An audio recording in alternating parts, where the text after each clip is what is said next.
بسم الله الرحمن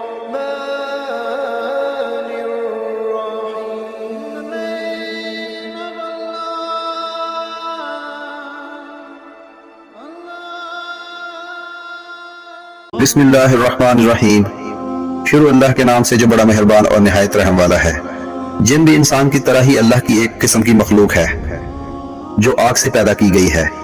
بنی آدم یعنی نوع انسانی کی طرح ذی عقل اور ارواح و اجسام والی ہے. ان میں توالد و تناسل بھی ہوتا ہے، یعنی انسانوں کی طرح ان کی بھی نسل بڑھتی ہے اور پھلتی پھولتی ہے. کھاتے پیتے جیتے مرتے ہیں، مگر ان کی عمریں بہت طویل ہوتی ہیں. ان کی عمریں ہزاروں سال ہوتی ہیں. جنات میں مسلمان بھی ہیں، کافر بھی، مگر ان کے کفار انسانوں کی بنسبت بہت زیادہ ہیں. ان کے مسلمان نیک بھی ہیں اور فاسق بھی، البتہ ان میں فاسقوں بدکاروں کی تعداد بنسبت انسان زائد ہے. شریر جنوں کو شیطان کہتے ہیں. ان سب کا سرغنہ ابلیس ہے، جو کہ سب سے پہلے جن مارچ کے پوتے کا بیٹا تھا. ابلیس نے حضرت آدم علیہ السلام کو غرور میں آ کر سجدہ کرنے سے انکار کر دیا تھا اور حکم خداوندی کی نافرمانی کی تھی، جس کی وجہ سے بارگاہ الہی سے نکال دیا گیا اور ہمیشہ ہمیشہ کے لیے مردود کیا گیا. قیامت تک کے لیے اسے مہلت دی گئی، اور اسے اس قدر مہلت دینا اس کے اکرام کے لیے نہیں، بلکہ اس کی بلا شقاوت اور عذاب کی زیادتی کے لیے ہے. ابلیس کی طرح اس کی ذریت بھی مردود ہے. یہ سب شیاطین ہیں اور انسانوں کو بہکانا ان کا کام ہے. طرح طرح کی ترکیبوں کے ذریعے نیک کام سے روکتے اور برے کاموں کی طرف ترغیب دلاتے ہیں. خدا کے نیک بندے ان کے مکروہ اغوا میں نہیں آتے، بلکہ لاہور بھیج کر نیک کاموں میں مصروف رہتے ہیں. لیکن جو ان کے بہکاوے میں آ جاتے ہیں وہ آخرکار گمراہ ہو جاتے ہیں. اللہ تعالیٰ اپنی پناہ میں رکھے اور ان کے مکروہ اغوا سے بچائے. آمین.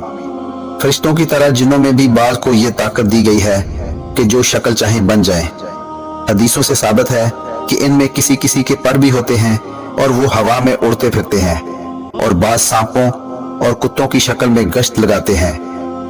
بعض انسانوں کی طرح رہتے سہتے ہیں، لیکن اکثر ان کی رہائش گاہ بیابان یا ویران مکان اور جنگل پہاڑ ہیں. اسلام سے پہلے بھی عربوں میں جنوں کے تذکرے موجود تھے. اس زمانے میں سفر کرتے وقت جب رات آ جاتی تھی تو مسافر اپنے علاقوں کے جنوں کے سردار کے سپرد کر کے سو جاتے تھے. کہا جاتا ہے کہ انسان کی تخلیق سے قبل دنیا میں جن آباد تھے. جن کی آگ سے تخلیق ہوئی تھی اور انہوں نے دنیا میں فتنہ و فساد برپا کر رکھا تھا. قرآن میں حضرت سلیمان علیہ السلام کے متعلق بیان کیا گیا ہے کہ ان کی حکومت جنوں پر بھی تھی. حضرت سلیمان علیہ السلام نے جو عبادت گاہیں ہیکل بنوائی تھی وہ جنوں نے ہی بنائی تھی. صحیح حدیث میں ہے کہ ہر انسان کے ساتھ ہمزاد شیطان جن ہوتا ہے. ہمزاد جن ایک قسم کا شیطان ہے. وہ شیطان کے ہر وقت آدمی کے ساتھ رہتا ہے. وہ متلقن کافر ملعون عبدی ہے، سوا اس کے جو حضور اقدس صلی اللہ علیہ وآلہ وسلم کی بارگاہ میں حاضر تھا. وہ برکت صحبت اقدس سے مسلمان ہو گیا. صحیح مسلم میں حضرت عبداللہ بن مسعود رضی اللہ تعالی عنہ سے ہے، رسول اللہ صلی اللہ علیہ وآلہ وسلم فرماتے ہیں، لوگوں تم میں کوئی شخص نہیں کہ جس کے ساتھ ہمزاد جن اور ہمزاد فرشتہ نہ ہو. لوگوں نے عرض کی، اے اللہ تعالیٰ کے رسول صلی اللہ علیہ وآلہ وسلم، کیا آپ کے ساتھ بھی ہے؟ ارشاد فرمایا کہ ہاں میرے ساتھ بھی ہے، لیکن اللہ تعالیٰ نے میری مدد فرمائی کہ وہ ہمزاد جن مسلمان ہو گیا، لہٰذا وہ مجھے سوائے بھلائی کے کچھ نہیں کہتا.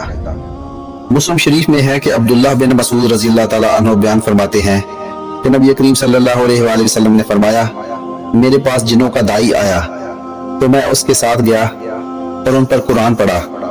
فرمایا کہ وہ ہمیں لے کر گیا اور اپنے آثار اور اپنی آگ کے آثار دکھائے. جس زمین پر ہم زندگی گزار رہے ہیں اس پر جن بھی رہتے ہیں، اور ان کی رہائش اکثر خراب جگہوں اور گندگی والی جگہ ہوتی ہے.